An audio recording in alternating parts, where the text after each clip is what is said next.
Okay, so welcome to today's episode of InfoSec Journeys. We are absolutely delighted today to be joined by none other than Jack Rhysider, the creator and host of Darknet Diaries, a podcast which, if you work in cybersecurity or even if you have just anything remotely to do with the industry, I dare say you would have heard of.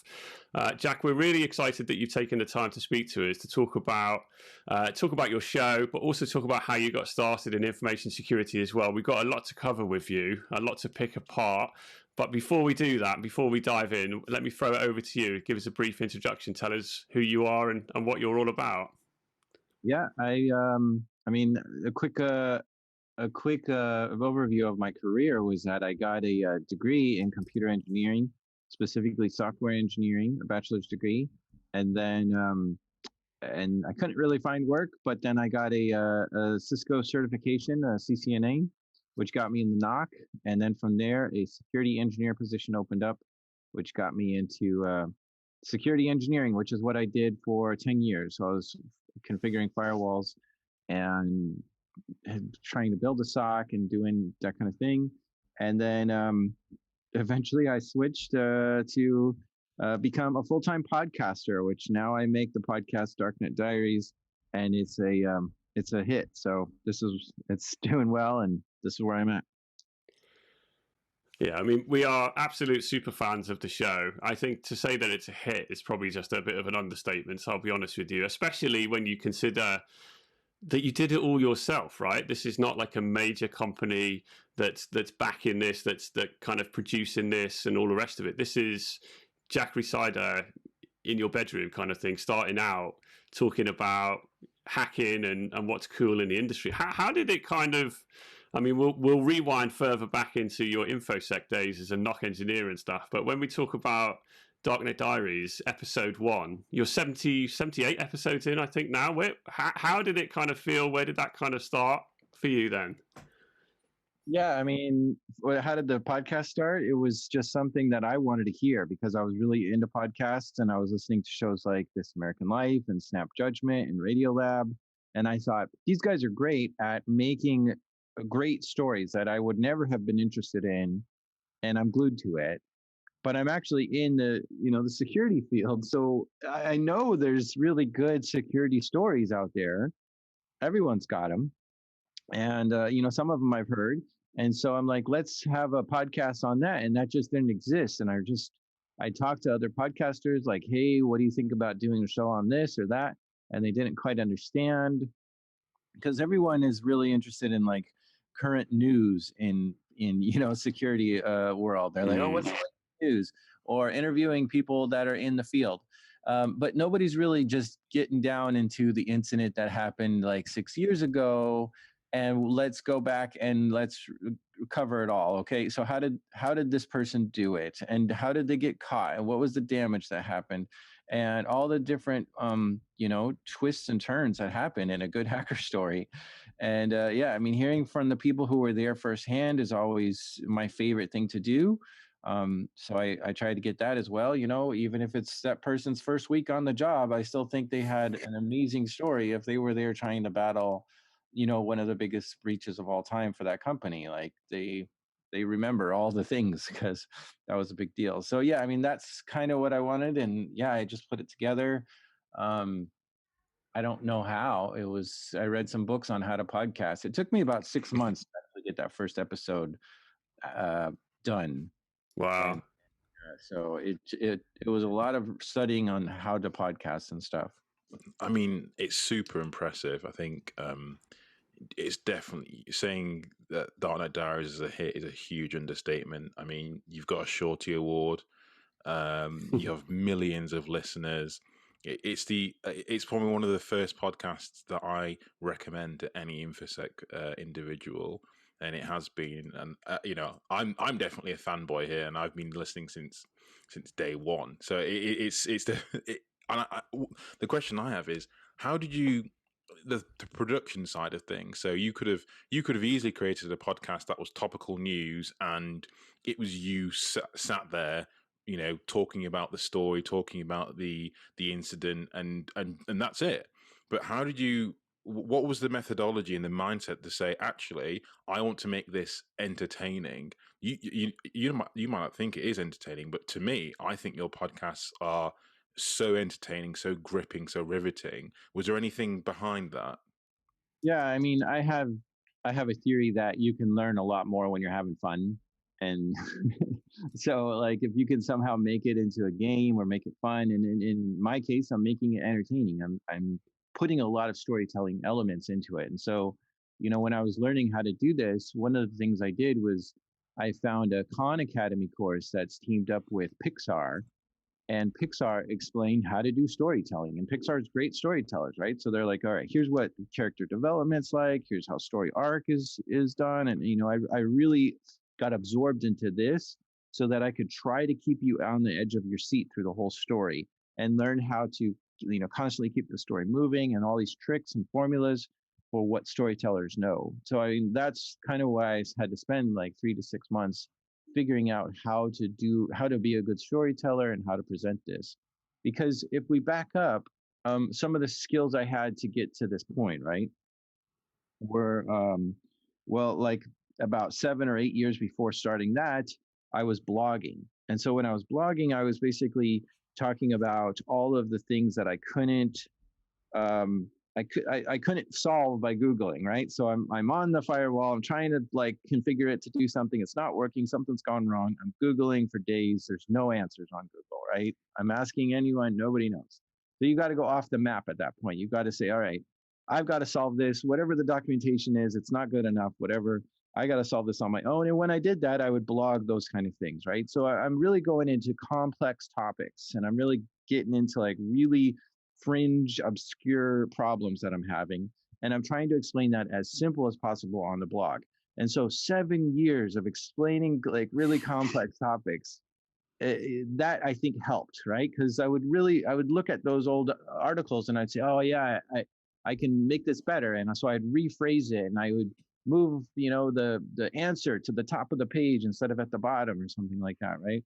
And so I was really just trying to work on presentation and delivery and make it as understandable and approachable as possible to get this answer in like the first couple of seconds and move on. So I think oh, go on. Sorry. No, that was it. I think so. You're referring to tunnelsup.com, I'm presuming, right? When you talk about your kind of technical blogs, your corner cases that you're working on. So you're saying that you'd write a blog, and a few years later you'd come back to it with your kind of new skills of how to maybe tell a story a little bit differently, or present an idea, and go back and edit your old work. Is that what you're saying? Yeah, and it's not so much a story there, right? It's just straight up dry technical. Right. Yeah. But that in my podcast I'm working on now, Darknet Diaries, there's a lot of technical stuff I'm explaining, and I'm using analogies, and I'm getting, I have to teach, right? Like you were saying, Ashley, I got to teach.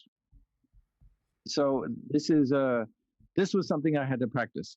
And the other thing that I practiced was I loved giving presentations at work, right? So I would develop a PowerPoint presentation and I would deliver that to the team, and I would get people falling asleep in my presentation. And I'm like, all right, I got to be more engaging. I got to find something that's more, I like to call it tip of the arrow, right? So I build all these different things to come to a point, like a sharp point in the presentation where I can kind of just drop the mic and walk away like, yeah, that's how we're doing this, right? And so I really tried to pack a punch in a lot of my presentations, and I did that over and over. So it was kind of practice on teaching through writing and through, delivering in front of a group. I think is kind of what helped me get this podcast started. Yeah, that's fantastic.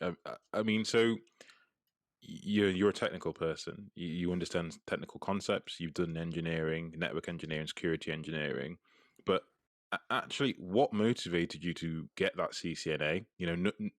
No one just walks off the street and thinks, I want a Cisco certification. Now, what was the start of that journey?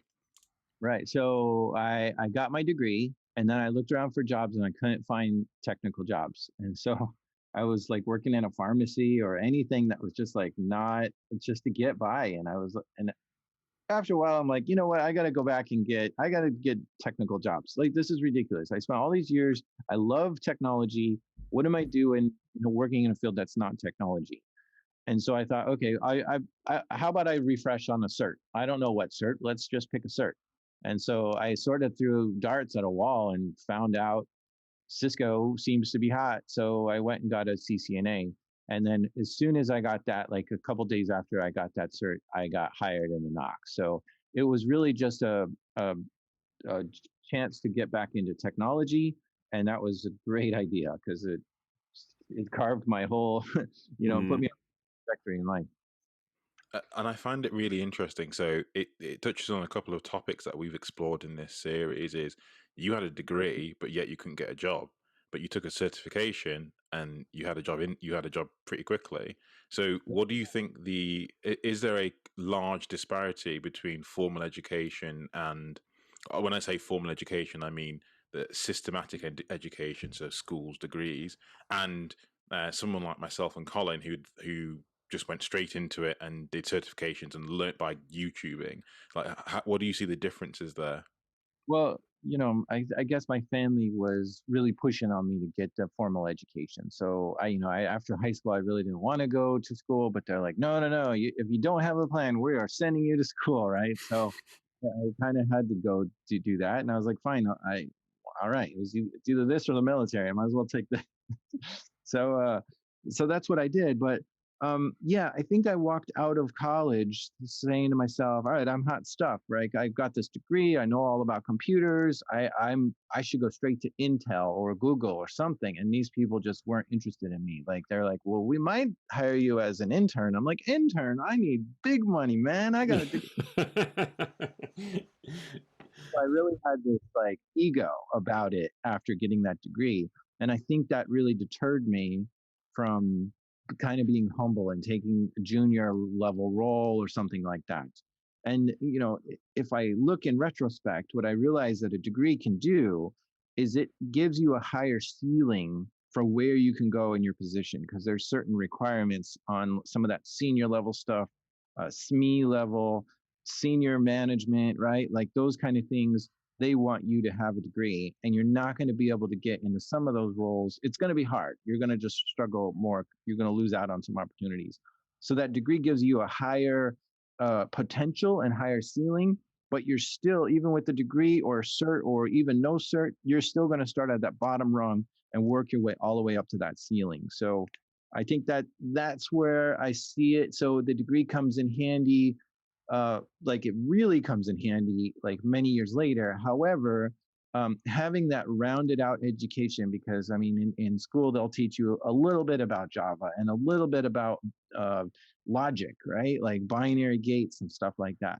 And, these things, when you're in the InfoSec career world, when you're doing anything, you're getting thrown questions at you that are so obscure and so weird, but you remember it from that one class in college when you weren't even awake that day.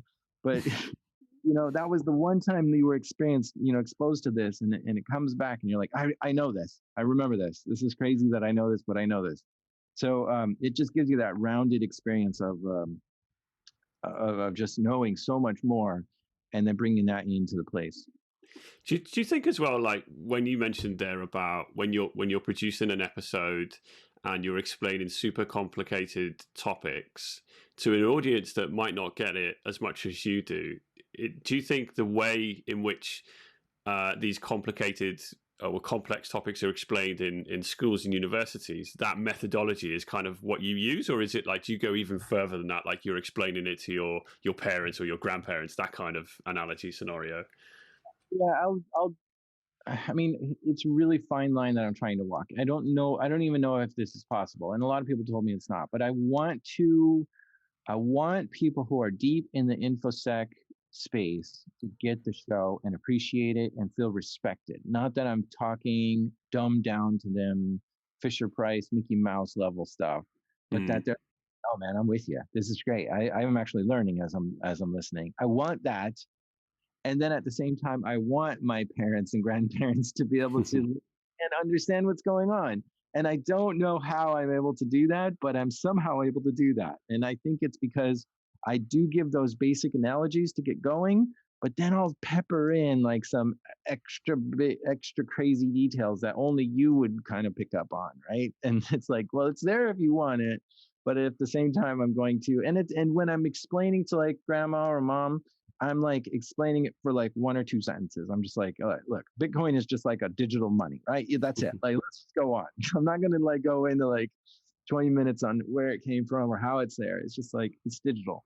That's it. Or, I'll just be as simple as I can. I don't want to convolute it. So, I mean, I think they get the idea. And the other thing is, I think people in general are more tech fluent than we give them credit for. I mean, I agree. Like, parents are like, oh, I don't know. But didn't you last week like set up like 20 different apps on your phone and you had no problem like connecting all these things? So like they know what they're doing. They just play dumb sometimes. Yeah, it's probably there's a lot of terminology, but if you boil it down, the key principles do, kind of ring true with a lot of people, I guess. You describe yourself quite, certainly recently I've heard you describe yourself as a slow news junkie, and I think that's a real good way of describing how you kind of portray the stories within the show, right? That kind of slow newsreel and like that reveal of all of the information, the story, and the culmination of what happened and stuff. I think it's a real good journey that you take people on. Do you think there's a kind of resonance between, when you're in a knock or a SOC and you're kind of investigating an alert and you have to kind of threat hunt and you're picking apart that kind of forensic stuff that you're doing within the InfoSec space? Do you think that kind of skill set has helped you with the way you explain things in that way? Well, it helps me understand it, and I can't explain it until I understand it, right? So knowing like all the steps it takes to do incident response and how things, get breached and all these things, like that's a massive step already that I have in that direction, right? So I understand all that because I've been in all those situations. And, so I don't really have to look up like, oh, how does that work? And how does that work? I can just start explaining it. Or, I'll take a walk around the block and I'll try to think what's the easiest way to explain this as well. Like, I've been in those situations. What does it feel like? And what is it? I like to really put myself in the mindset of whoever's there handling the situation. So I don't know I guess it does help explain it because it's firsthand experience too. Yeah, definitely. Well, I'm really keen to know as well, I guess, if you look at like something I'm a real fan of doing, I look at like people's YouTube channels or podcasts and stuff like that, and I always love to listen or watch like episode 1. What did it look like? I look at like Joe Rogan's episode 1 and it's him smoking pot on his couch with his friends or something, and you look at it now and he's in like this amazing studio and stuff. It's incredible. And you think like, from kind of day one when you produce that show, how different is it from what you produce now? The methodologies you use, the kind of processes, even like the mechanics, the recording setup, the tools and software you use and stuff. Has much changed in that journey, or is it fairly similar? I listened to episode 1 and I just like, oh wow, how beginner was I at that point? That was really really cool. Yeah, because I like the idea. I think it was Tim Ferriss said, if your first episode sucks, or if it doesn't suck, if it's great, then you started too late, right? You gotta start the first episode out sucking because you gotta learn how to do it. So yeah. I mean, at first I just grabbed the mic out of my drawer, right, and just used whatever mic it was. It was a cheap USB mic, and then as I was going, I was like borrowing mics from friends and stuff, and like I need a new mic. Can I borrow anyone's mic? And whoever was available to let me borrow their mic, I borrowed it. Tried out a bunch of mics, and then ended up buying one of them, which was kind of a mid-range mic, and then eventually I had my audience buy me my dream mic, which is what I'm using now. So what do you use out of interest? Right now it's the Shure SM7B, and nice.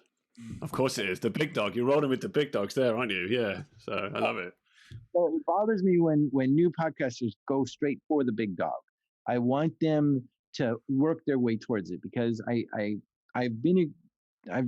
tried to make things pretty much all my life, right? And so if I get too much equipment right away, I get this kind of like creative like stall. Like I'm like, I could do anything. Well, what should I do? And I can't really do. and it's weird. So I really like to try to make something with what I have, get real scrappy, get creative, push it to the limits, know what I know when I need to go past that, and figure out like all these kind of things, because um you don't want to get too far into something and then it just doesn't go anywhere. Like if you're 3 episodes in and you're like, okay, I'm done. Well, now you spent all this money on this stuff too, right? So Mm. yeah, I like to really justify the need for certain things in my life. But yeah, So the pacing and the writing of that first episode was just a first shot at this whole thing. And yeah, it seems beginner to me, but I keep it there just so I can look back and see, oh wow, that's yeah, things have changed quite a bit. And I was very experimental in the early days. I was trying on different people's voices that I liked and trying to find my voice, right? Like, oh, this person makes a podcast like this, I'm going to try that exact way. And then after about 20 or 30 of those kind of different trying on different voices, I settled into my own style and rhythm and voice. Mm. I definitely think you have a very unique podcasting voice, and I think if anyone in InfoSec put your podcast on, they'd know, yeah, that's Jackie Rhysider. And did that come from the Pixar, the Pixar training that you went on to come up with a synonymous voice, or is that something that you just known from listening to podcasts and listening to radio? Um, Yeah, so to find my voice, I really struggled at first. I was like, I really wanted it to sound like Elliot Alderson on Mr. Robot, or right. the narrator in Fight Club, right? So Ed Norton, I guess it is. Mm. The way they were just kind of, what I realized was that they sound insomniac, right? They sound totally asleep, like, and just barely making it through like every word. And so I stayed up till like 3 o'clock, 4 o'clock in the morning. Like I forcefully stayed up until I was so exhausted, and then I tried to record an episode. I didn't get to 2 or 3. And of course, I messed up a lot. So now when I had to make the edits the next day, it sounded totally different than when I was asleep. And then when I look at it, it wasn't even close to like how I wanted it. And I was like, this was so pointless. So, I mean, I did a lot of experimentation like that. I listened to Roman Mars, and I tried Roman Mars's voices on. I listened to Aaron Mahnke. I tried Aaron Mahnke's voice. I tried Ira Glass's voice, Malcolm Gladwell's voice, like everyone who I really respected and admired at the time. Let's give their voice a tryout, and just going through over and over and over like different people, um, and trying to write like them too, like Malcolm Gladwell writes with like kind of strong points at the end of his sentences, and then let's like like 5 or 10 seconds of like dead air like at the end, and just let music ring for a while. And so I literally tried like all these tools and methods that people are using in their podcast, and that's how I think I arrived at my voice. It was that trial and error, and I don't want to say I copied it. I want to say I was inspired by, and then I tried those things, and I gave it a shot. And yeah, because you can't copy exactly. You're never going to sound exactly like them. So it's my version of what I hear, and then it's my ability to do it is never going to be the same, right? So yeah, I think I just ended up with what I have, which to me feels so natural and normal. Like I kind of gave up trying to have any sort of voice, and it's just who I am now when I talk. But it took me a while to understand that that's okay, or how I want it to sound like. So it was a weird journey, and yeah, I don't know much more. So you started episode 1, and you were going through full-time job, still doing this as a side hustle, just making the content because you loved it and you believed in it. When was the point during the Darknet Diary series that you realized I can do this full time? And I'm not talking from a financial standpoint, because that does help, but when did you, was it episode 50, 20? When did you realize that this is my passion now and I'm going to do it? I'm going to drop everything else and do this. So I released 4 episodes, and then the next day I gave a talk at a B-Sides conference. And when I was at that B-Sides conference, like this is the day after I released it, a person came up to me. I met a person there who had listened to all 4 episodes on their way there to the conference. and couldn't wait for the next one. And this is a person I did not know. So already it had spread outside my friend zone and hitting people I didn't know, and they were loving it to the point where they were binging it. And that was kind of the first feeling of, oh my gosh, I have something here. Like I didn't think I could do it full time, but I knew I struck a chord in people just those first 4 episodes. And when I talked on stage and I said I have the show, there were like 5 people clapping already in the audience. I was like, how did it spread so fast? So yeah, that was good. And then so yeah, so about 3 or 6 months into doing it, I was still working full time, and it was just getting more popular and more popular. It doesn't grow like a hockey stick. A podcast grows very slowly, but it was consistent growth, and it was looking good, and people just had nothing but great stuff to say. So I thought to myself, I think I've got something here, and I see there's a way to monetize this in the future. And so I was really burnt out at work. What they were trying to have me do was build a stock, but they didn't want to give me very many resources. Like, for instance, they said, here are 3 SOC techs. Make this a 24/7, 365 SOC. And I shouted like so much, and I never got anywhere. So I just gave up on like caring and said, you know what, I've got something I care about a lot more. I think I'm going to quit my job for 3 months, see if I can make some money off this podcast. And yeah, there's like a dip there, right? So it was unknown if it was going to turn around or if it was going to make money or if I could even keep interested in this and all this. So I just kept at it, and yeah, made it. That by the end of 3 months, I was able to buy some cans of soup with what I was. And I guess like fast forward to today. I mean, 78 episodes in, the breadth of topics that you've covered throughout your shows is phenomenal, nothing short of, and the level of detail that you've gone to. I've got some particular favourites off the top of my head. I really enjoy. I never thought I'd enjoy this one, I'll be honest with you, but I really enjoyed the Xbox Underground Part 1 and 2. Part 1 that was mine. I am telling you. Was it really? I'm sorry. Yeah. I'm telling you. When you dropped the cliffhanger of like, oh, wait for Part 2. I'm like, I can't fucking wait for Part 2. I've got to listen to it. It was unbelievable storytelling and the characters, everyone in there, and you realise this is real life. It's unreal. I love that one. I absolutely loved. Well, I'm fearful now of ripping more off Ashley's list of his favourites as well. Glowing Symphony is probably my number 1, just because of the topic being so close to heart and stuff. And I think just fascinating the concept. I want to dig into that a little further, but let me get to my question that I originally thought of. So you start episode 1, you realize episode 1, 2, 3, 4, you realize you're onto something, you're growing an audience, the base is there, people are kind of, recognizing this is really something different, you're making money, you quit your job, and it kind of snowballs. And then you fast forward to today, and I see a tweet from you, Jack, saying you find it stressful to know whether or not it's actually going to work. And do you still feel like that when you're this big, this successful? Not really. But that so I think the tweet was something along the lines of, as a content creator, it's hard to know if what you're making is right. Like, is this what the world wants? Is this what people are going to like? But nobody knows that. But the thing is that when I have such raving fans, I know that they're going to have my back, even if I fall on my face. And that's okay. That's what gives me kind of the courage to try things that might fall flat, and that's fine because they're still going to be there. And I think that's just that gives me, it gives me the courage or the ability to try stuff that I wouldn't maybe normally try. But when you're starting out and you don't have that group, it is quite frightening. Like, what is the world going to say of it and all this stuff.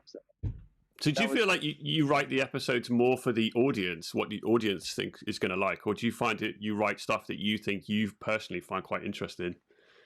Still for me, I think because like I said at the beginning, I wanted to show for me, and I still want to show for me. So I get into a story, and then I just keep going and going and going, researching it over and over.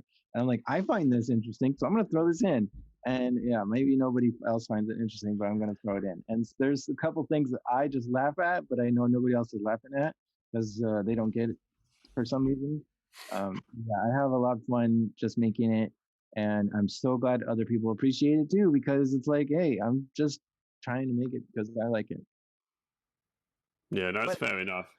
So, recognize what it is your audience wants and deliver that to them. So at the same time, I am, trying to figure out if my audience is listening to one episode and then quitting, how do I get them to listen to two? And if they're listening to three and then quitting, how do I get them to listen to five? Right. So what do I need to do to keep them there and to stick with it? Because for a long time I've been researching marketing and growth strategies and stuff like that, and so I've got my head in that space a lot. I need to spread this thing.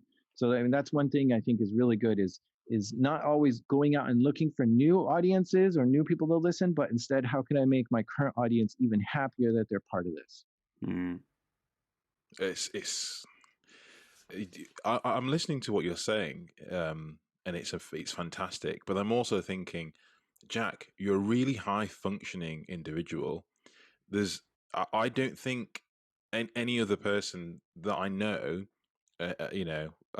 Colin's extremely smart as well. I don't think any other person I know would do this much research into something that they're passionate about. Like you're taking it to another level.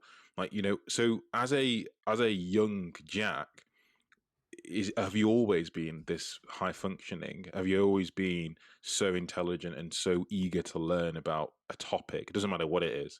It could have been building sandcastles, for Pete's sake. But have you always been that type of person? I think it's more manic than it is high functioning because on a specific topic and I just can't let it go. Like I just get so into it that I'm just like, all right, well, I'm not sleeping this week. I'm going to focus on this thing. And so, yeah, I really do sacrifice a lot of sleep to just get into something, build a project, start a new blog, research a thing. Like I'm fascinated with stuff. I'll take lessons and learn stuff. I remember there was I think it was a history book I was reading just for fun, like a couple, maybe like 10 years ago. And by the time I was like a few chapters in, on my desk, I had to like clear the dining room table because on the dining room table, I had a map of that region of the world. I had a timeline that I had written out, like, okay, first there was this war, and then there was this emperor, right? Like it was all this stuff. And then I had like pictures of people, like I had the whole table just spread out with like information, because when you're reading the book, you're seeing all this stuff just come at you, but you're like, wait, was that before or after, and who were they people? So I kind of need to like step back if I'm really going to absorb something, and this goes for like whether I'm taking classes in school or something. I really need to step back like after that class and see if I know it by blogging about it, by writing it down, by printing out like something extra for me to see visually and say, okay, I think I get it now. And if I can do that, if I can, if I'm taking a class like I'm taking a Juniper class on Juniper routers and switches, firewalls, I'll see if I can extract that information from that class and take it from my notes that night and turn it into like a blog post or a demo lab that I can say, can I do this? And that really, really solidifies that information in my head. If I just kind of ice skate through the thing and say, okay, my ears are open, my eyes are open, I'm writing, I'm reading, and okay, I'm so glad that's over. I don't get it because it's like you're surfing on the edge of your seat and it could crash any minute and it all goes away. So I just want that extra step of how can I nail this down so I can remember it for quite a while. So yeah, I mean, I think I have been like that for a while. And I almost feel like you put that into your podcast. So if I reference psyops, for example, the first couple of minutes of the episode, you say this is a complete rabbit hole, and I almost your story of looking at the dining room table and then being maps all over the place. I almost feel like that's how you prepare for an episode, you get into character, like you're method acting. I mean, this is totally my opinion. It might be completely irrelevant and not true at all. But I almost feel like I can imagine, if I think about you, it just sat there in your office, just have everything, all the evidence out, and you getting into it, and you believe the story, and you push that passion out into the podcast. Yeah, it definitely is a lot of acting, because that PSYOP episode I read. I mean, I wrote it and then I read it word for word. So I'm actually like sitting there reading a script, like where it even says oh yeah, and oh wait, I forgot one little thing. Like I'm reading that script, right? Oh yeah, there's one more thing I've just remembered. Like I didn't just remember. I wrote that down so I could totally go back and put that somewhere else. But it's the way I deliver it. I feel like that needs to come out at that point of the story, and for me to do it, then I'll just say, oh, I just remembered. So yeah, there's a lot of like you said, method acting in that, because at that point I had already researched it for 3 or 4 months, right? So it's not like it's a rabbit hole and going down with you right now. It's like I've been through this rabbit hole and I want to recreate what it was like for me to go down it with you, or how. That's really clever, because it does, when I think about it, it comes off like you're just kind of like ad-libbing this. Oh, I've just remembered this, and well, it's genius. I love that. Do you have any kind of like software tips then for how you collate stuff and organize stuff? I mean, I guess one of my particular favorites is the episode on the Bangladesh bank heist, which is a subject which I'm so passionate about, because I love studying the malware side of things. But I think it's such a complicated issue. Like, how do you even organize your thoughts and the characters and the bits and pieces of a story? Is it literally like physical stuff printed out, or is it more kind of software based? How do you do it? Yeah, I mean, sometimes like in the Xbox Underground one, it was so complex and so crazy. I had to write down on a piece of paper all the characters' names that were involved, who did what their hacker names were too, and Oh yeah. kind of events on how everything came about. And before I knew it, I had like 3 pages of notes in front of me, and I referenced that thing like a million times when making that episode. So it was very complex. And the thing is that when I'm talking with these hackers, they're like giving me hacker names that I still didn't even know. Like they weren't on my notes. I'm like, who are you talking about? Who is this person? And they're like, oh, that's this person. I'm like, okay, so I could write down their name next to the name. So yeah, there's sometimes I write things down. I like to use Markdown. I'm very familiar with Markdown to be able to use that quickly. So things like Trello or Notion are little apps that I use to take notes in. I write the stories in Scrivener, which is kind of like a Word doc thing, but you can, so when you're writing in Word, you have like, so these stories are like 40 pages long, right? So what's this 40-page long document in front of me? No, I can't handle that, right? I need, all right, section 1 is the intro. Section 2 is the early life. Section 3 is when they first did their first crime, right? So I've got kind of these chapters, and Scrivener allows me to go straight to that chapter 3, right? Let's go straight to chapter 3, and here's what's in chapter 3. But in Word, it's like Word, I gotta scroll up and down, up and down, up and down. It's just too hard to find. It's a Jeff White favorite, that Scrivener. Yeah, Scrivener is just good for writing. And so these are some things I use. Zotero is kind of a bookmarking tool, so I can go to a website. I like what I'm seeing. I can save it in Zotero. It then can save the entire website or the entire page I'm seeing. So if it's behind a paywall or something, I don't have to go behind the paywall again. I've got it in Zotero. And then at the end of the episode, I can tell Zotero, give me all the resources that I've used to research this, and it'll just spit them all out for me, and then I can paste that into my website. So it's kind of like a bookmarking tool that I can save pages with too. That's amazing. That is so. You are a content creator, journalist, podcaster, one step away from a Netflix original, right? This is you've got this side of you, But then you have the other side as you as well, which is technical writer, technical interest, that technical person. How do you now? I know you have to research the episodes, and that requires immense technical knowledge. But how do you keep abreast now with the changing landscape? Are you hacking the box? Try hack me, or are you just reading? Hacking news and bleeping computer, or setting up, like you said, setting up Juniper Labs.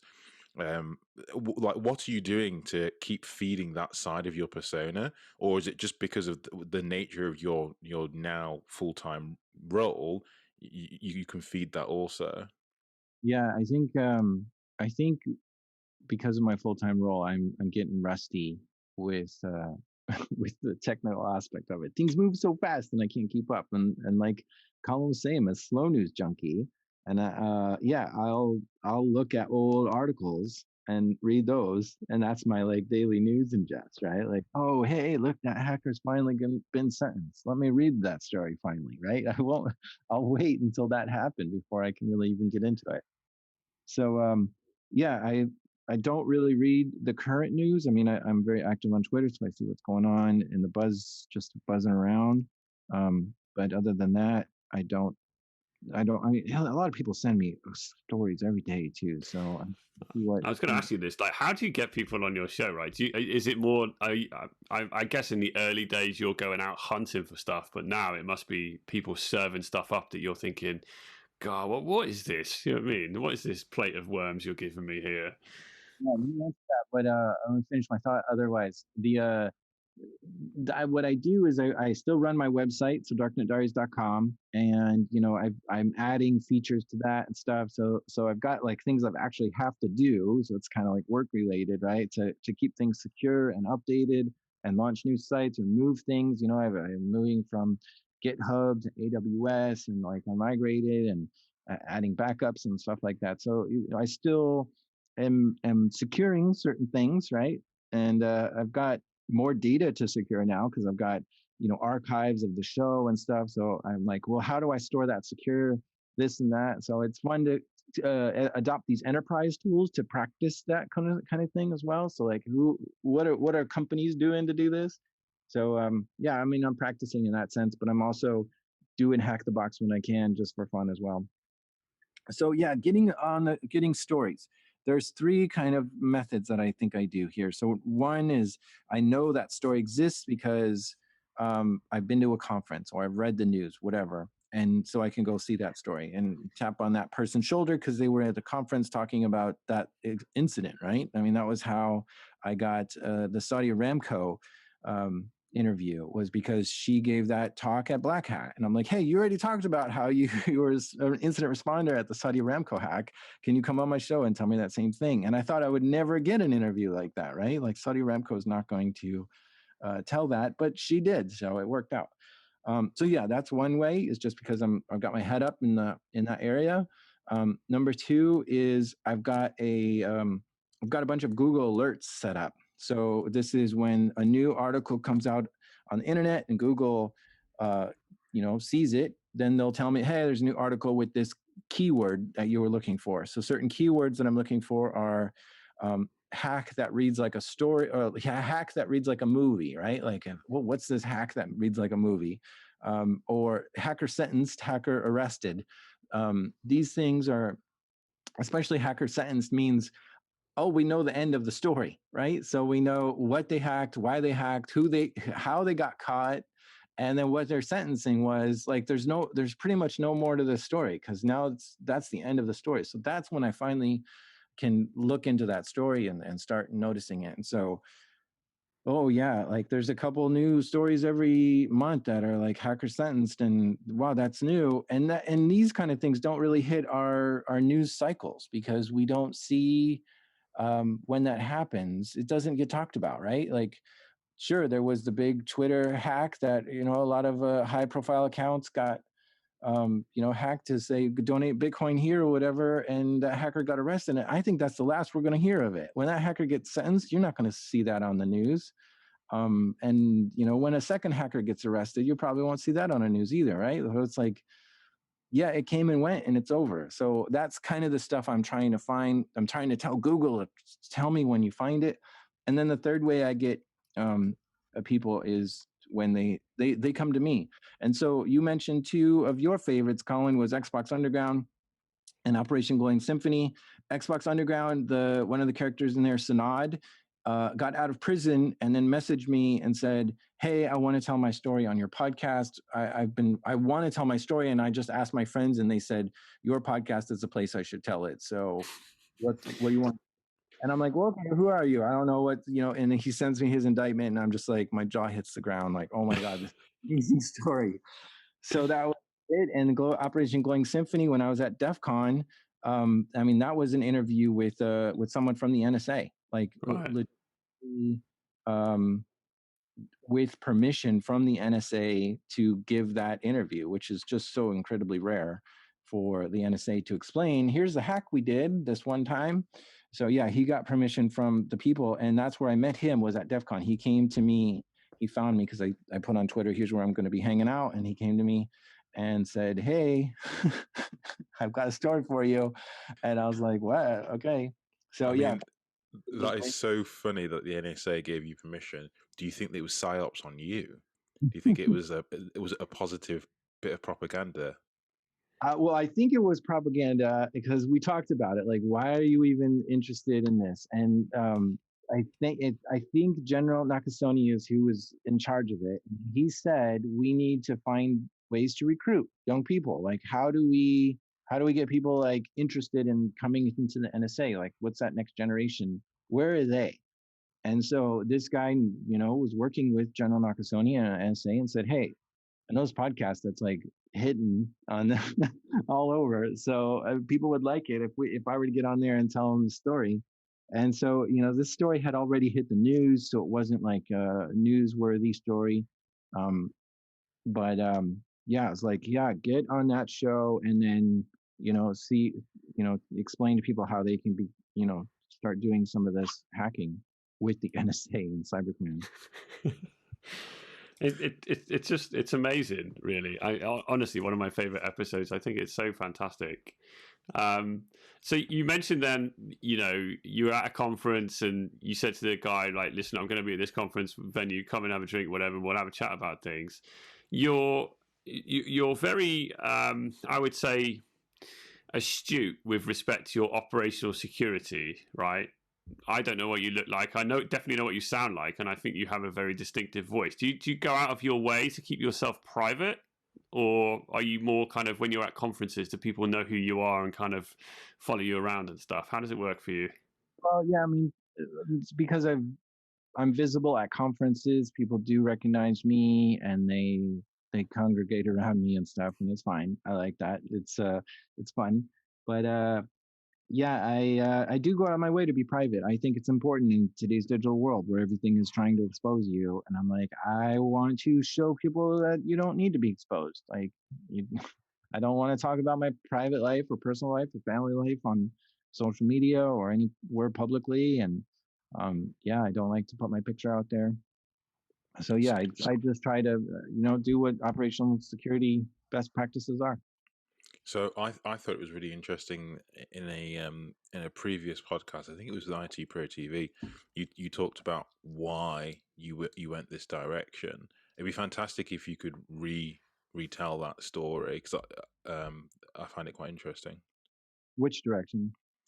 So the in the podcast you talk about how someone triangulated your location from the background of a video you posted online. Good one. So yeah, I mean, I had created some YouTube videos years ago, which were just like projects that I was working on in my house, solar panels on the roof, water purification system that I tried to do a homemade thing. It was not very and so somebody was really like interested in these videos. They liked my style and presentation and stuff, and they tried reaching out to me on YouTube, but I didn't see it. So then they said, "Okay, well, how do I get this guy's attention?" So he looked up my name and found my address and looked at like pictures in the background of the videos and like figured out, oh, okay, I see that landmark there and the stuff behind, so he must live at this house exactly, or something like that. Like, there was a couple other steps he got to get my address. And then from there, he like figured out where I worked, and then found out like my work email, and then emailed me at work, which was really, really weird and creepy. And I was like, well, how did you figure this out? And he told me all this stuff, and I was like, wow. So yeah, he said he was just a big fan from Germany, but I mean, that's a podcast episode in itself. Like, how is he not working for the CIA?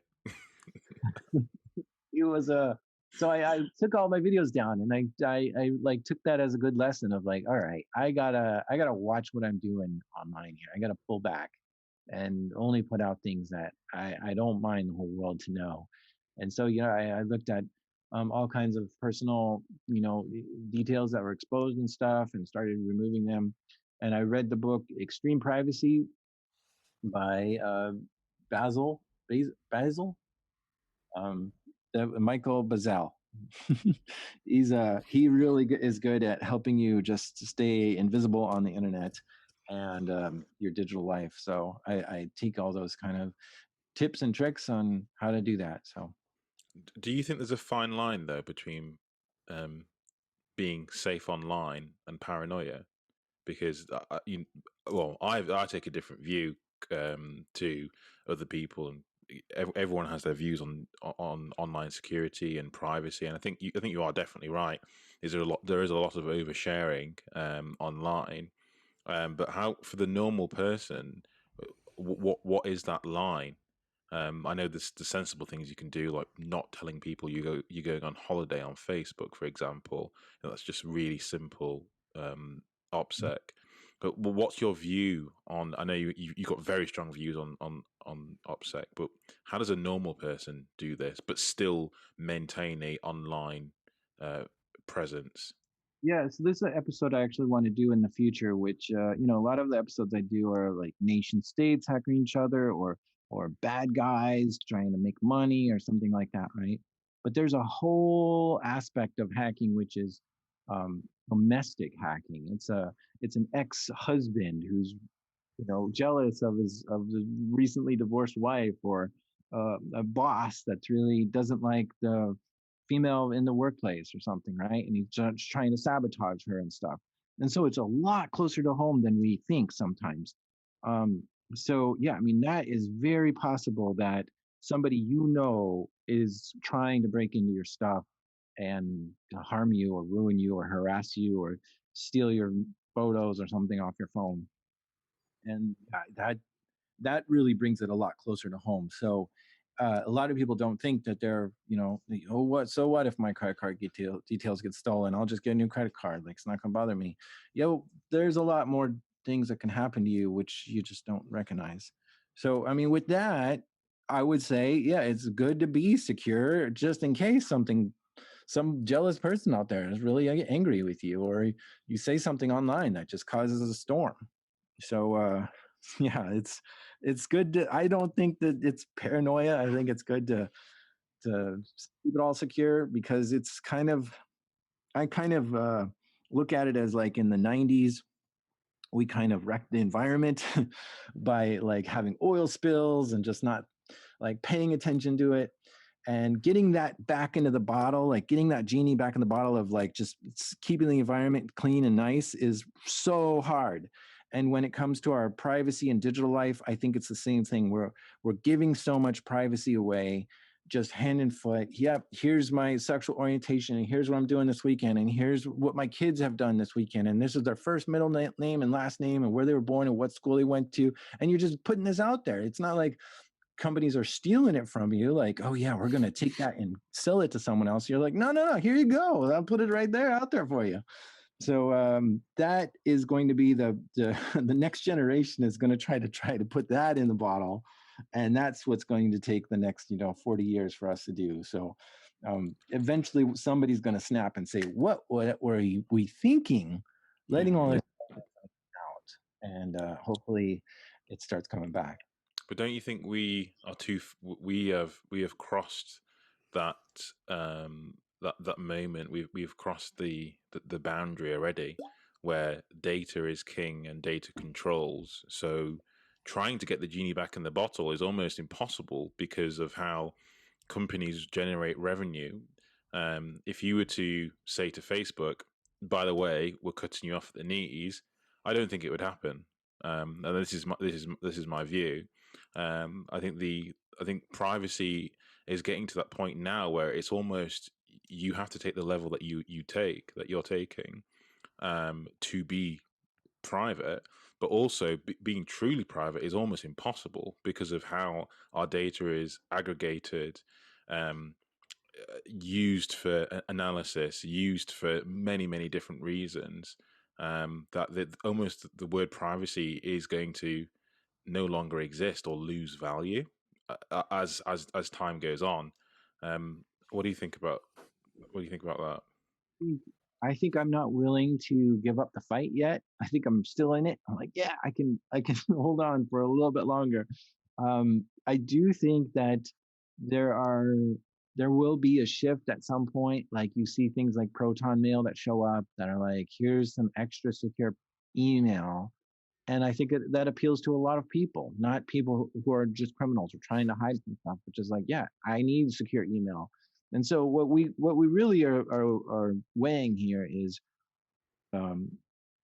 features or additional productivity or enhancements in our life versus security, because you can take so many features away from us and we're much more secure, but we like to be able to share our location with someone else or have that messaging or communication or have cameras connected on our phone on our house that we can see remotely. And in order for that to do that, we probably need a cloud service and stuff.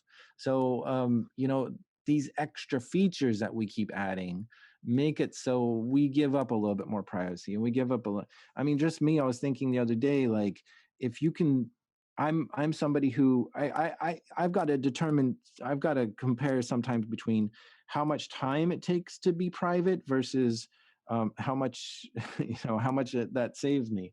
So if I'm comparing, do I want to save time in my life or do I want to be private? That is a tough comparison, because time is like my most important thing in life. I don't want to waste time. I need, like, time is so limited. So like that's a really hard trade-off. So yeah, it's difficult. It's really hard to fight it right now, but I don't think it's impossible. And I think new companies are going to come out recognizing people have this need of wanting, like, VPNs don't log your data, right? And that's great. Where's the, like, if data is king, where's the VPN that's like, we log all your data, and like, all this stuff, like so there's just certain aspects that I think we really appreciate when it's secure, and we probably will want more of that in the future. Yeah, I agree. I like as well, you've got such a great insight into the mechanics of how you kind of run your podcast, and also as well, not only that, but also the kind of strategies that you use and the mindset that you take. And I really enjoy the LimeLink blogs that you put out, and it's certainly helped me a lot in this process of putting a podcast together as well. Can I ask you, Jack, why you do that? And the reason why I ask you that is, do you feel like you're kind of letting go some of your secret sauce, the magic that you've created and the hard work that you've been through, the journeys of picking a right microphone and how to get sponsors onto your show and how to brand things and how to tell a story and all the rest of it? Why share that with the wider world?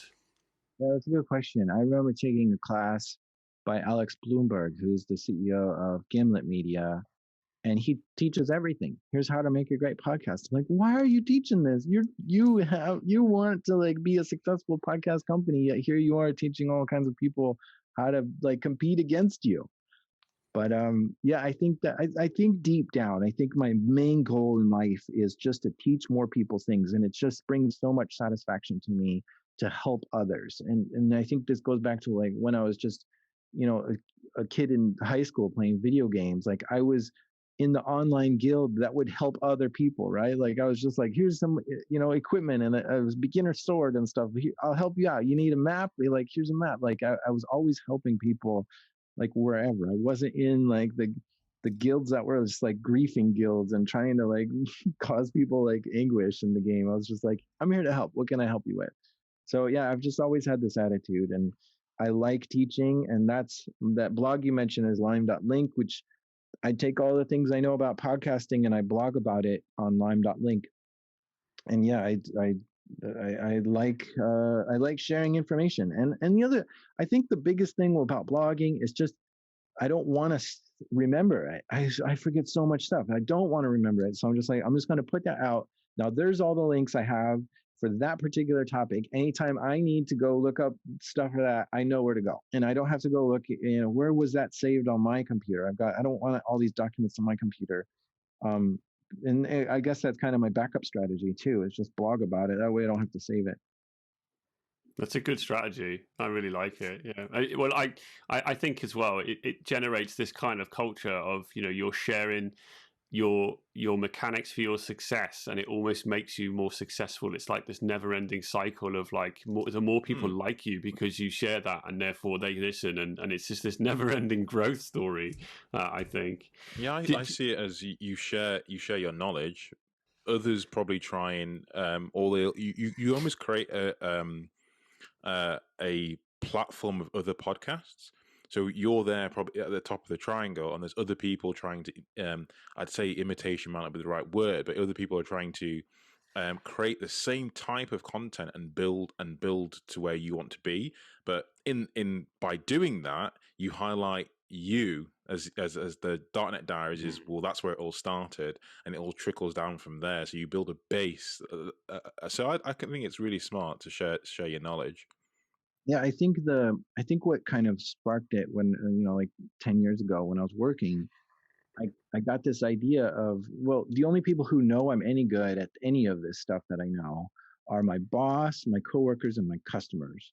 Like nobody else on the planet knows I'm good or helpful or smart at any of this stuff. So that's, I think, where I got the idea to start blogging, and like, let me show other people that I'm good at this too. And not in a selfish way, but like, I'll help you, I'll teach you.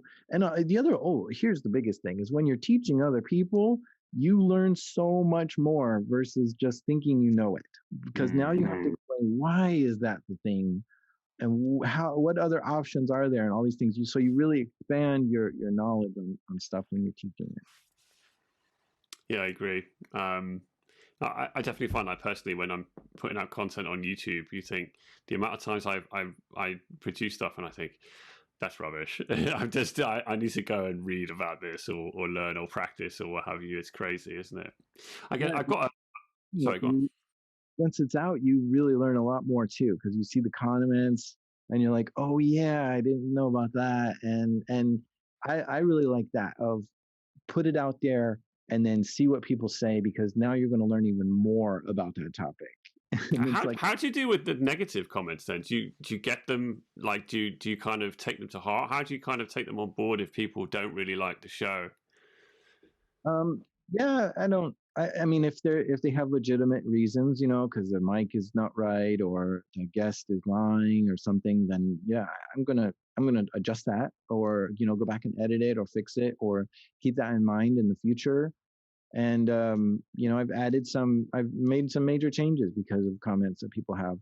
But yeah, I mean, like if somebody tells me I have a typo, I'm not gonna like be like, oh, this is a bad comment or something. I'll be like, yeah, thank you, I'll fix that, and I appreciate that. And it's kind of hard to suppress that, like, oh, I'm a failure, but you just have to, because that's just, you want the best version of what you're making. So if somebody's here to help you make a better version, then thank you. Let's go. What else you got? So you got to really have that kind of attitude. But there are people who just crap on it, and it's just not for them. I mean, I don't like Harry Potter, and that's fine. There's a million people who do, and that they love it, and it's not for me. It doesn't have to be for everyone. So even though there's like a best-selling, book out there, one of the most selling books of all time, Yeah, it's not for everyone. Still, it's not for everyone. And there's still tons of people who have never heard of it. They don't know what Harry Potter is, which is weird, but that happens. Like there's millions of people who don't know who Joe Rogan is, and he's the top podcaster. So that just happens, and oh well, it's not for them. And I don't want to make a show for everyone. I want to make a show get it, and they want to, and they like it, and you know, it's like if I try to please everyone, I won't please anyone.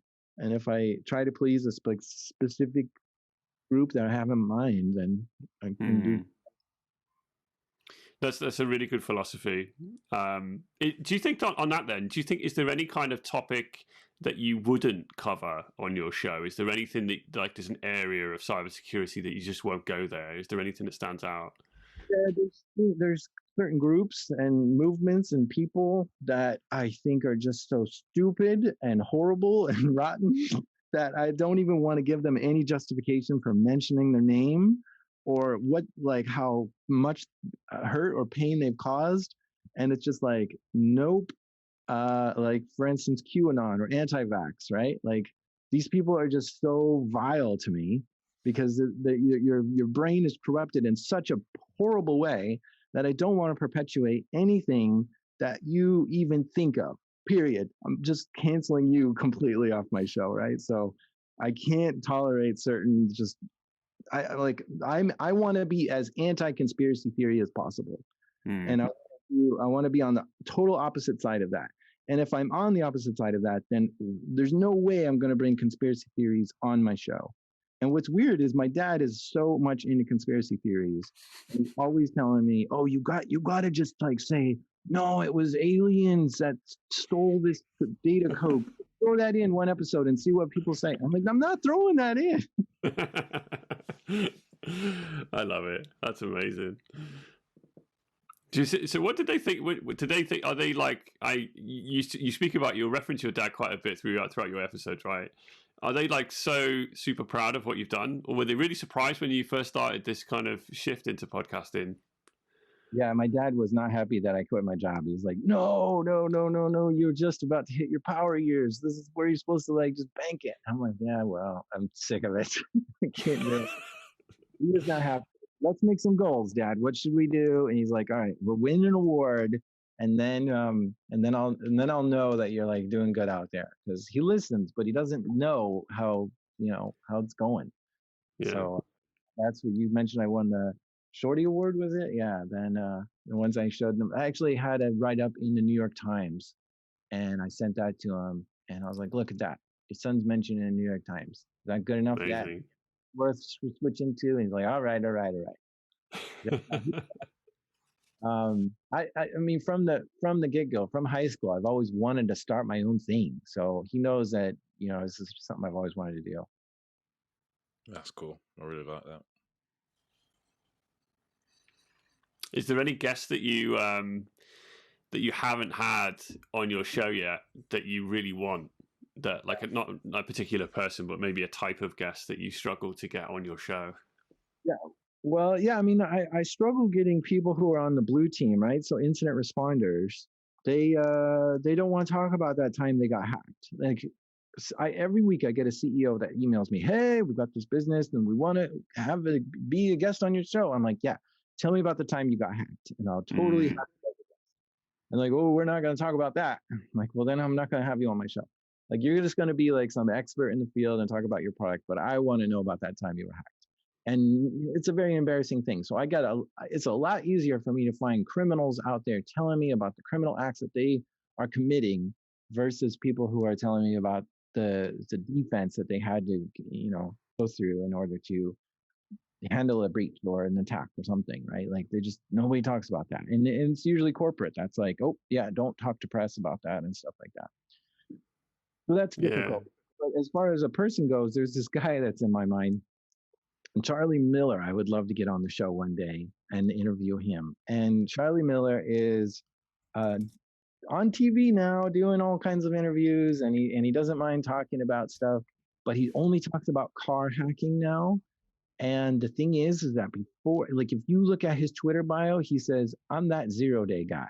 And that's what I want to talk about, because Charlie Miller used to be in the business of of trading 0 days, finding 0 days, selling 0 days. And he doesn't want to talk about that period. And if my thing is, if you don't want to talk about that period, then why does it say on your Twitter bio, I'm that 0 day guy? Because you're trying to put that in your past. It's right there. Like, that's the number one thing you're known for. It's weird. So yeah, I keep asking him, hey, Charlie, can we talk about 0 days? Yeah, on my show. And he's like, no, never. It's never going to happen. I'm like, all right. Waiting for the statute of limitations to pass. That's fascinating, because I was going to say he's big on Twitter, right? You know what I mean? So I'd be amazed if he doesn't want to have a profile, but there's clearly a story there, isn't there? There really is. Does he not want to even talk to you, like not even a story, like to publish an episode, just have a conversation, you and him over a virtual beer kind of thing? Well, I don't know. He just doesn't give interviews on that. He'll talk about car hacking all day long with me, I'm sure. Well, if I ask him about that on the podcast, he will. But yeah, he doesn't talk about the 0. Yeah, maybe get your friend in the NSA to go and twist his arm or something. Yeah, maybe that'll work. Yeah, good stuff. Do you feel like I only got a couple more questions for you, because I know I'm really conscious of your time as well, Jack. But I think do you worry about the runway for the show, like, or do you think like cybersecurity, the landscape is just a gift that keeps giving? You know, there's so much stuff out there that you can talk about and report on. Yeah, there's so much. It's never ending. Everyone's got, like, if I just run out of stories, everyone's got like pen tester stories. So I could just go interview like 100 pen testers and say, tell me about that time you broke into this building and how exciting that was, right? Because those are always so fun. What tools were you bringing, and what was the OSINT that you did beforehand, and what happened when you got into the building, and how did you get past, these security checkpoints and all that stuff? Everyone has great stories about what they've done there, and it's always so much fun to listen to. So if I run out of anything, I can just always go back to that. Those are easy to pick up, and people don't mind telling me those. Yeah, there's always new news coming out, and there's just tons and tons of stories. So I don't have a worry about that. However, I do worry about getting a story out every 2 weeks. I barely can get things put together in that time. So that runway, I'm always stressed out on, of like, oh man, all right, like I just got an episode out this week, and I got to immediately start thinking about the episode that's coming out in 2 weeks, and if that's ready and it's not ready, and I've got to get approvals from these people, and the sound designer didn't get this done, and all that. And so it's just like constant running around, barely getting things together. And I wish I had like 4 or 5 episodes banked, but I don't. That's really interesting to know that you don't have a month of episodes just ready to kick off. Or coronavirus or something, not from coronavirus, but like things happen, life happens, and you're just like, oh man, I don't feel like working this week, and so you don't, and then you get behind. But now you're in the position where I see you're kind of looking, you're recruiting, right? Is that right? You're kind of bringing people into your sphere to help write with the content and things like that. How's that going? So for the first 40 episodes, I made it 100% myself, even the artwork. But I sucked at the artwork back then, so I redid that artwork. So now that the show is making money, I'm able to afford all kinds of help, and especially with Patreon donating as well. So I've got artists, like 4 different artists that are helping work on different things, which is weird that a podcast need artists, but I just love putting new artwork for every episode and putting t-shirts out with new artwork unrelated to the show. Just, hey, this looks like a cool t-shirt, let's do it. And so I've got artists, and I've got writers, and I've got producers and sound designers, and then fact checkers and stuff like that, editors. So probably like 8 or 10 people now, in various forms. So for one episode, I'd have one artist, one producer, one editor, one. So that's only like 4 people, right? So the 10 people are all working on different episodes at once. Nice. That's really cool. Amazing how it can grow, right?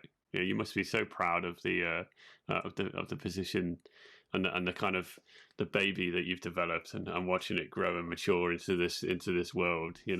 Won't be long before Spotify come along with their $100 million deal, Jack, I reckon. Yeah. I don't think I'll take them up on that one. I think I don't like the idea of of walled gardens for podcasts. So All right. I love it. Well, listen, I've had such the best time talking to you today. Honestly, I've made so many notes about the websites, the courses, the tools, the software, the ideas, the mindset that you have kind of spoken about today. And honestly, I can guarantee that our listeners will absolutely find this complete gold dust to peer into the insights, the mechanics of how you started and how you created such a successful platform with amazing content. I've worked in the industry for many years now, and I still learn stuff by listening to your podcast, and I still get excited about what you're going to produce next. I'm always looking forward to it, and that is just a unique. I don't look forward to Joe Rogan anymore. I look forward to Darknet Diaries constantly, and I've never lost that kind of little flame for what you've developed. So thank you personally for what you've done in the industry, and also thank you as well for sharing all of your insights, your journey with us, your mindset as well. Honestly, I've learned a lot. Yeah, it's wow, been fantastic. thank you both.